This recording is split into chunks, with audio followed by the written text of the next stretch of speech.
I mean, we pumped $6 trillion into the system. That wasn't enough. Yeah, some would say it isn't, right? I mean, on the topic of getting the economy going in the right direction, Mhm. like, um, it's one of those things that how many times before you finally find out that some things you just can't throw money at. Right. Today stocks are back up, but I also can't get milk. So Yeah. Yeah. I've now tried two stores, and I'm other than butter, I'm having a hard time getting milk products. So I pinged my dad, and I'm like, "Hey, I'm sure you're eating some Gordon's fish sticks right now, but can can you get milk?" And then he's like, "Actually, I had fish sticks last night." I'm like, "All right, I was close." Um, but he said he's the last 3 or 4 times he's tried to order from Kroger, he can't get milk. Mm. I did a little post on Instagram, like a poll, like, and it seems to be like maybe a Midwest thing right now. But can I think about in terms of getting the economy going? You keep seeing these little pockets of disruptions that gives you a hint that maybe things aren't as healthy as everyone thinks they are. Yeah. Yeah. I mean, I saw an article recently that like there's going to be chicken tender shortage. But I mean, I think it speaks to people were expecting, when, well, first it was transitory inflation. That was the first, like, kind of non-truth. And then, oh, yeah, the supply chain issues they'll ease up, but then they haven't.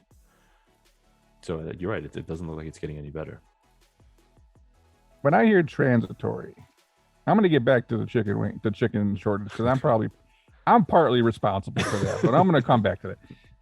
When I think of transitory, when I'm boating and I'm traveling around the lakes, let's say, they call you a transient or transients or whatever. So get a transient slip. 7 days, the most harbors you might be able to get 14 days in a transient slip. So when I think of transit, I really think of like 14 days, King. Mm-hmm. And I know that's not the government's idea of what transitory inflation was, but I think we're way past that point now. So Yeah. like that. You're right. That was a non-truth. Um, Whatever you want to call it, or they knew and they just lied. Mm-hmm. What would you rather have right now, King? Would you rather have the government just lying to you so things might stay a little bit better? Or would you rather know that they actually believed it was going to be temporary? Pick one. Yeah. Geez. Uh, if I had to pick one, it would be the second option, right? So to pick the second option is saying that we have no forking Mm-hmm. idea what we're doing right now. Oh, exactly. Exactly. I go lie to me. Give me the lies. Give me the lies. Like, because at least I know there's hope that we can fix it because we're at least aware of the issue. Not, I don't want to be lied to, but I don't know what's worse. It's 2008 where they piecemeal together a video clip of all the economists saying strong economy, good economy, strong, strong, strong, and then it's like we're talking Great Depression. And you realize most of these people don't know what the hell they're talking about. It's like trying to predict the weather. Right now, it was supposed to be 52. It's not. Let me just tell you. So, how do we get the economy going again if we didn't even make the correct prediction that inflation? Kane, you and I have been talking about this for months. No one with half a brain, even two brain cells to rub together, get a little bit of static, thought that this was going to be short term. Right. Right. So I don't know. I mean, we were saying that just look at your own what your own purchase habits at the supermarket, right? And like the inflation numbers were way too low. And we've talked in depth about like how the numbers don't track probably what really matters, but just a lot of stuff like with how do you get out of it when what you're being messaged to isn't what you're seeing in real life, and then what you're seeing in real life you have no way of fixing. No, and then you don't even have hope. Right. You're supposed to kind of grin and bear it at this point, and these quote unquote really smart people get on TV and they're trying to tell you everything's going to be okay, but it doesn't feel okay.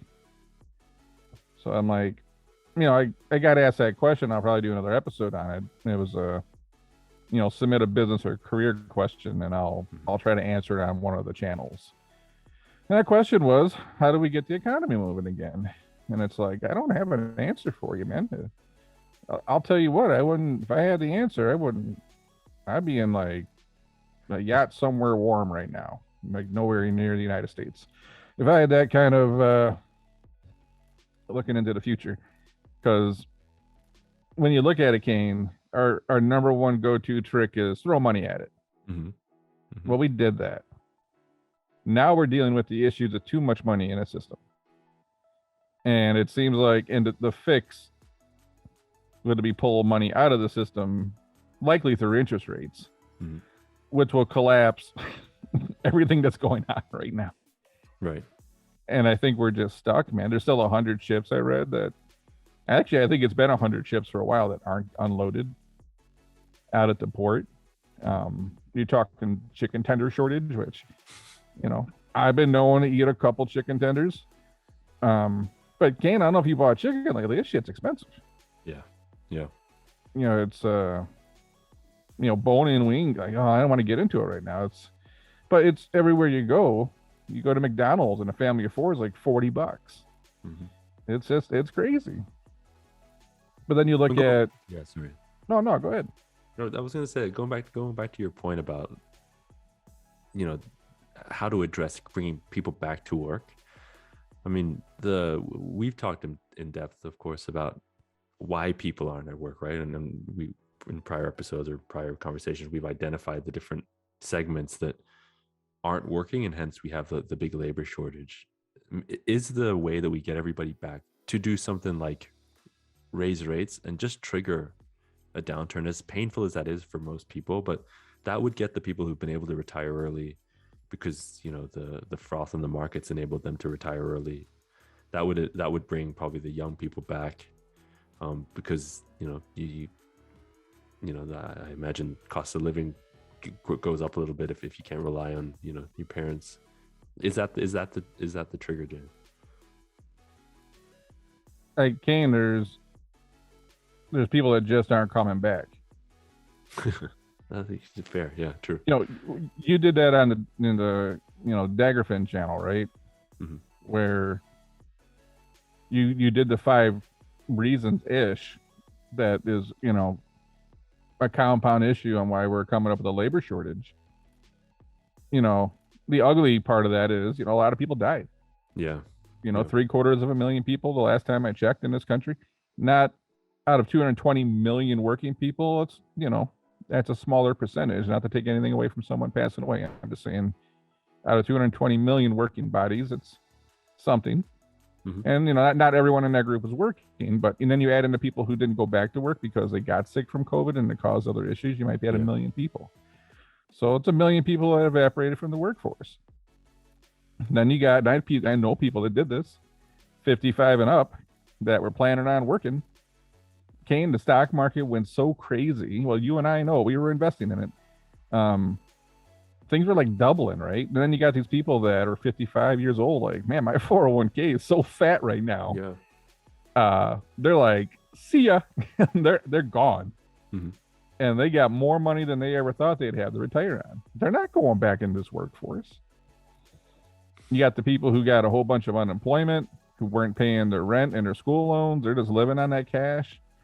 They'll eventually come back, you hope. And then something I think is another driving factor that's pretty big is the other point you brought up, where salaries have gotten so big for some positions that many of the dual income homes went back to one income. Right. A lot of times you had the quote unquote power couple. They both went to college or they had graduate degrees, and now one person's just going to stay home and raise the kids. They don't need the money, because the one, one person's earning so much money now they don't have to. Right. So you add all this stuff up, and yeah, you see why we can come up 5 or 10 million people short in the workforce right now. And then you got to combat the issues with, people like Amazon. I'm doing another episode this week about just getting rid of tipping. The Waldorf in Chicago did that years ago. And they just paid like a living wage salary, and customer service went up. But I'm watching small businesses around here hurt. They can't get no one to apply. So, if you're a small, restaurant, and the bill's not big, and people are notorious cheap tippers. Yeah. Do you want to get your like $2.65 an hour and hope enough people come into the restaurant day to make what, like $12 an hour? It's not worth it. It's not.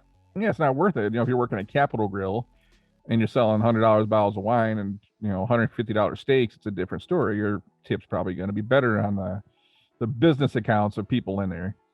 But for the average restaurant worker as a server, I got friends that are waiters and waitresses, and it's like you hear these stories, and a lot of them work for family businesses, right? And you're gonna work all shift to get like hardly any money. Now, and it's unpredictable.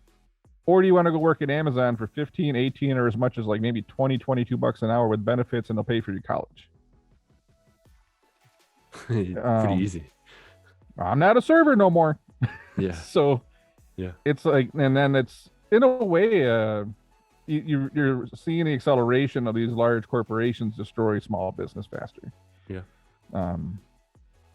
Which I think is going to create two things. You're going to end up having the McDonald's, and then you're going to have like the Capital Grill or and that's a chain restaurant. I'm not saying that's like top of the top. I'm just saying like the two, there's going to be no middle. Right. Because, or the middle's going to have to start paying like 15, $18 an hour and to screw the tips. But then that's going to make that food more expensive, right? Right. So you add all that up, Kate, and I just don't know who is coming back to work. But if I let's just say that I run a small business and I need 100 people to make $2 million a year, and those numbers are way off. I'm just making up random numbers. But I only got 50 people.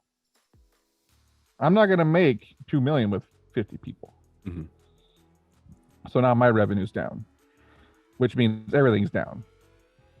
I don't have money for growth, capital expenditures, pay raises. Like, this stuff is all trickling down now. And then you're not seeing that money get flooded back into the market. So what happens is that business goes out, and then everyone goes and works at Amazon for a medium wage. You can't believe it or not, we need some people to have higher wages.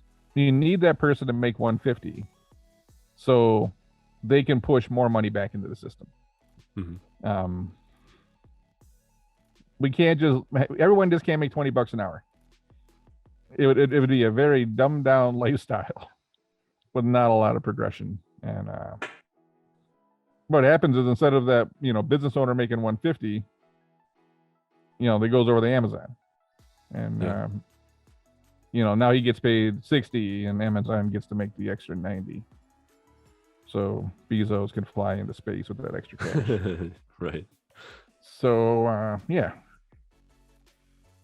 no one's got the answer, dude. Have you seen the answer? No. I mean, you outline it like that, we're really in a world of hurt, because it's like circular, and I mean, one issue drives into the tail of the other issue, and then we can't get out of it. I mean, we're not done dealing with oil prices right now. Right. COVID might slow it down. We'll see. That's what kind of popped it, was the new variant. Yeah. But you raise interest rates, this whole housing boom comes to an end, because people can't afford these homes if rates go up to like 3.5%, 4 or 5%. And then a housing boom, that means new construction. That means all those working class jobs. There it goes. Those cars, Kane. Cars are expensive, dude. Like, I just bought a pickup truck that costs, as much as the house I grew up in. Like, I can't believe the price of new cars. Well, how do most people afford those cars, Kane? Yep. 72-month finance at blah, blah, blah percent. Yeah, double that interest rate and people aren't buying those cars anymore. Yeah. Or they're so far underwater on those cars, it's going to cause a whole other economic issue, 4 or 5 years from now.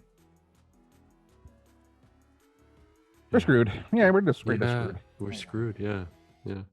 So it's the only way out, Kane, is it's kind of like, I don't know if you ever had, like, you've been really sick and you go to the doctor and they're like, yeah, you got a virus and there's nothing I can give you.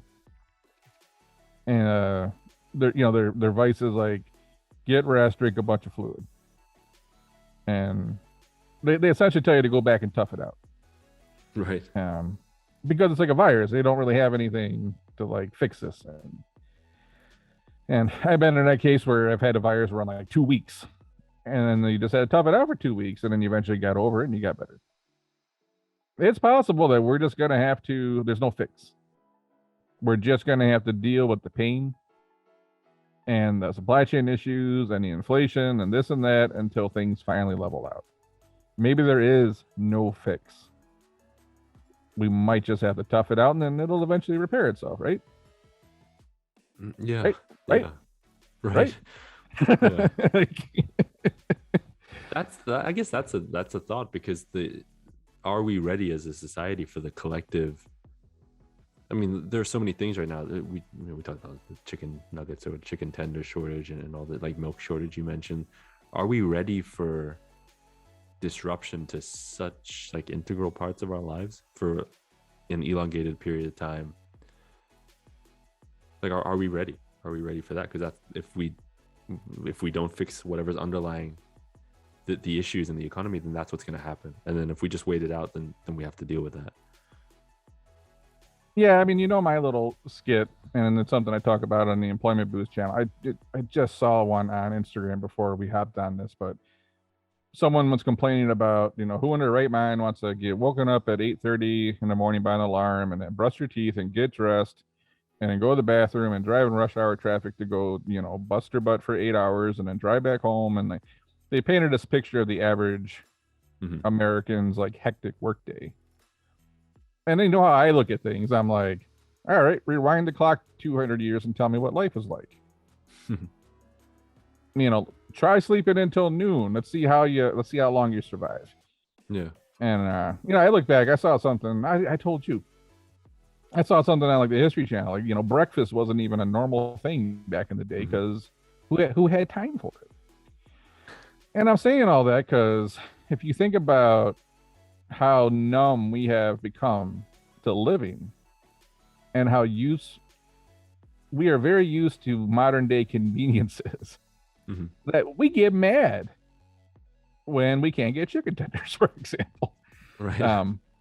But you're right. Like, how long can we sustain those kind of disruptions, even though we don't want to be inconvenienced with any part of life? Right. We are so used to everything just being done for us. Like, no wait. There's always food in the store. Imagine like 200 years ago, you wake up in the morning and you're like, man, I want some biscuits and gravy. Yeah, how long do you think it took you to like, I'm gonna go milk this cow, where's the flour, like this, that, and then oh yeah, I forgot, I just didn't have an electric oven sitting here to go bake the biscuits in. Like, you think about how long it took to do everything back then. Yeah. And now it's just like, oh man, I'm gonna jump on Grubhub. Oh, no drivers. I go to Uber Eats. Oh, Uber Eats, cool. Bob Evans 10 minutes. Like, we can have anything we want just about right now.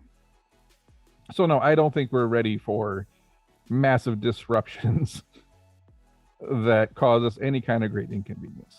Right. And then the last point I'll make then is I'm really interested to see what the one trigger is that everybody as a society goes, you know what, I think that's too far. Like, that's the one shortage, or that's the one thing that we cannot, like, we're fine with oil prices going up. We're fine with, all the shortages, chicken tenders, all, but what's the one thing that everybody collectively goes, that's like one step too far. Let's fix this. We'll all take the world of hurt that we need to address in order to fix this one thing. I'm just curious what that one thing is going to end up being, if it is one thing at all.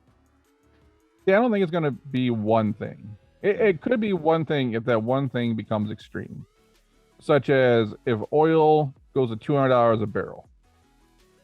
Right. Yeah. That might be the one thing. If something gets tipped that far over, like, we're not going to put up with that, right? If that doesn't happen, then I just believe it's going to be a culmination of, I knew someone that they're trying to get their pet into the vet hospital this weekend, right? Mhm. And it was like a 4-hour to 6-hour wait because they're so busy. And they were saying that every vet hospital in the state of Michigan's that way because there's not enough veterinarians. Yeah. Because we just went pet crazy last year, and there's not enough people. You start adding up all these things where, like, healthcare, and I'm saying about the vet thing because this is happening in healthcare too, where nurses weren't coming back to work. Mhm. And I think all of a sudden, when you can't get into that ER, or you can't get into urgent care, or urgent care is closed early, or, dude, I call my doctor now, they tell me 3 weeks. And I'm like, you realize I'm either going to not be sick or dead in 3 weeks. I'm sick today. So we won't deal with massive healthcare shortages, but maybe it gets really bad. And then you combine that with, those food prices go up even more, and then gas. And you add all this stuff up, like our healthcare sucks, our food's expensive, I can't get the food, I can't afford these gas prices. Crime's and up. then, man, but tonight, no one wants to talk about crime. Mm-hmm. But it's obviously an issue everywhere right now. And then you add all it up, and there will be, I don't know if we're talking like Civil War collapse, but in some way, shape, or form, America will push back. Right. It's one of those things that's like, food prices isn't like a Republican or Democrat thing. It's a human thing. Mm-hmm. Healthcare is that way. Like, everything we're talking about, that's, everyone's going to get together on that one, man. Right. The problem is, I don't think there's any one person that can, like, fix this problem, dude. Yeah. Yep. So that's what makes me worry. That's why I asked you earlier. Would you rather them lie to you? Or would you rather have them believe they actually thought this was going to be transitory? Yeah, I guess you're right. Yeah, because you're right. Like, let's not. We should have more faith than to think that we're completely incompetent. We can't do anything. So you're right. It's probably better just lie to me. Yeah, but the reality is we're completely incompetent and we don't have the answer. Right.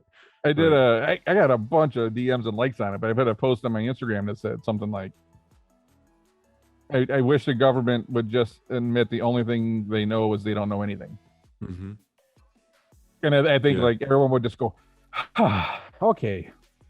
Yeah. Now we know. Now we know. Yeah, like, now we know. Instead of looking at them to go fix problems that are obviously not getting fixed. Mm-hmm. So I don't know, man. That's all I got for this one. I'm gonna go stock up on some chicken tenders because now that you warned me. I mean, like, I put those, like, you make, obviously, those chicken tenders. You can, I like a chicken tender salad and honey mustard. Mm-hmm. You can make chicken finger pitas. This is a staple to me. I don't know, man. That's all I got for this one. Okay. I got you.